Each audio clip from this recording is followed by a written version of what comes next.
Optional Odia selection question एक मार्किया नहीं आसीचु। व्याकरण शास्त्र रे अलंकार परिभाषा कौन? श्रेष्ठ अलंकार कहिले कौन बुझ? संधिर उद्देश्य कौन? परसर्ग क्या कहुए? छेकानुप्रास क्या कहुए?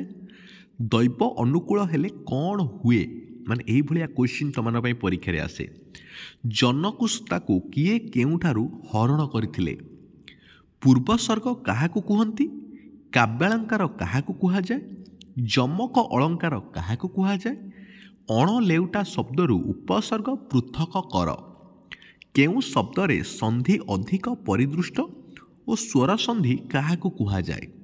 देह और मनरे दुर्योधन बाकू क्या नव्या कहिले? माँ को रिक्सारे बसाइबार केते समय पर चूड़ामणि फोन कॉल टीए पाइले? माने यही भाया क्वेश्चन सब परीक्षा आसे। एक मार्किया प्रश्न ओडिया ऑप्शनल।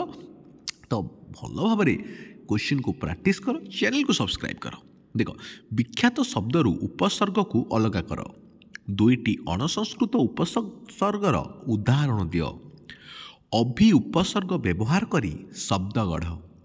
काव्य सुंदरी अलंकृता हेले कौन हुए?